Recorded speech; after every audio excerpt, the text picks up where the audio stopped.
Reporter ടിവിക്ക് വലിയ പ്രഹരമാണ് കോടതി നൽകിയിരിക്കുന്നത്. പിഴയടക്കം ചുമത്തിയിരിക്കുന്നു. അതായത് നന്നായി കക്കാം, ആൾക്കാരെ പറ്റിക്കാം, അതിനെല്ലാം കുടപിടിക്കുന്ന സംരക്ഷണം നൽകുന്ന സർക്കാരിനെ എന്ത് മോഷണം നടത്തിയാലും ഇങ്ങനെ ന്യായീകരിച്ചു കൊണ്ടിരിക്കാം. ഒരു മാധ്യമധർമ്മത്തെ ബലി കൊടുത്ത, മാധ്യമത്തെ മാമാപ്പണിയാക്കി മാറ്റി മലീമസമാക്കി മാറ്റിയ റിപ്പോർട്ടർ ടിവിക്ക് കോടതി ഇതാ പിഴയിട്ടിരിക്കുകയാണ്. മറ്റൊന്നിനുമല്ല, തങ്ങളുടെ കൊള്ളരുതായ്മകൾ ആരും വാർത്തയായി ചെയ്യാൻ പാടില്ല എന്നാണ് തിട്ടൂരം. അതായത് മാധ്യമങ്ങൾക്കെതിരെ നൽകിയ വാർത്താ വിലക്ക് ഹർജിയിൽ റിപ്പോർട്ടർ ടിവിക്ക് പിഴയിട്ടിരിക്കുകയാണ് ബംഗളൂരു സിറ്റി സിവിൽ സെഷൻസ് കോടതി. റിപ്പോർട്ടർ ടിവിക്ക് 10,000 രൂപയാണ് പിഴയിട്ടത്. ആ പിഴയുടെ തുകയല്ല, റിപ്പോർട്ടർ ടിവി കാണിച്ചു കൂട്ടിയ തോന്നിയാസങ്ങൾക്കാണ് ആ പിഴ വന്നിരിക്കുന്നത്. അതായത് ഈ റിപ്പോർട്ടർ ടിവിയുടെ മുതലാളിമാരായ അഗസ്റ്റിൻ സഹോദരന്മാർ കാട്ടുകള്ളന്മാരാണെന്ന് എല്ലാവർക്കും അറിയാം. അത് നമ്മൾ പറഞ്ഞതല്ല. അവരുടെ കൂടെ തന്നെ ജോലി ചെയ്യുന്ന ഡോക്ടർ അരുൺകുമാർ മൈക്കും കെട്ടി പറഞ്ഞതാണ്. അത് ദൃശ്യസഹിതം എല്ലാവർക്കും കാണിച്ചതുമാണ്.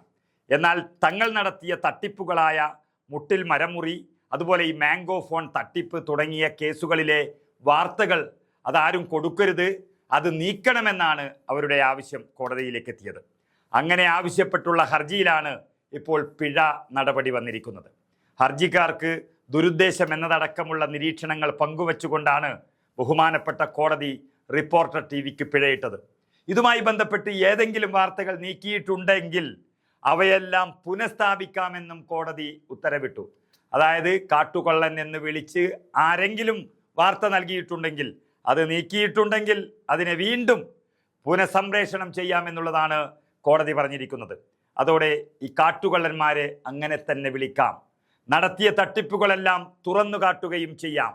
റിപ്പോർട്ടർ ടിവി ഡയറക്ടർമാരായ അഗസ്റ്റിൻ സഹോദരന്മാർ പ്രതികളായ മുട്ടിൽ മരമുറി, മാംഗോ ഫോൺ തട്ടിപ്പ് തുടങ്ങിയ കേസുകളുമായി ബന്ധപ്പെട്ട് വിവിധ മാധ്യമങ്ങളുടെ 994 വാർത്താ ലിങ്കുകൾ നീക്കം ചെയ്യണമെന്നാവശ്യപ്പെട്ടുള്ളതായിരുന്നു ഹർജി.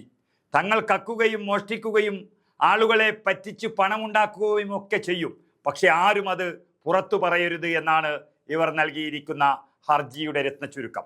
അതുപ്രകാരം reporter broadcasting company private limited ആണ് ഹർജി നൽകിയത്. തുടക്കത്തിൽ റിപ്പോർട്ടർ ടിവിക്ക് അനുകൂലമായി കോടതി ഇടക്കാല ഉത്തരവിട്ടിരുന്നു. ഇതേ തുടർന്ന് ഹർജിയിൽ ഏഷ്യാനെറ്റ് ന്യൂസ് കക്ഷി ചേരുകയും വിശദമായ സത്യവാങ്മൂലം സമർപ്പിക്കുകയും ചെയ്തു. പിന്നാലെ റിപ്പോർട്ടർ ടിവി ഹർജി പിൻവലിക്കുന്നുവെന്ന് കോടതിയെ അറിയിച്ചു. ഹർജിയിൽ പിഴ ചുമത്തണമെന്ന ഏഷ്യാനെറ്റ് ന്യൂസിന്റെ വാദം അംഗീകരിച്ചുകൊണ്ടാണ് ബംഗളൂരു സിറ്റി സിവിൽ സെഷൻസ് കോടതിയുടെ വിധി വന്നിരിക്കുന്നത്. ചുരുക്കം പറഞ്ഞാൽ, എത്ര വെളുപ്പിക്കാൻ നോക്കിയാലും കള്ളന്മാർ തന്നെയാണ്. അതാണ് കോടതി പറഞ്ഞതിൻ്റെ ചുരുക്കം.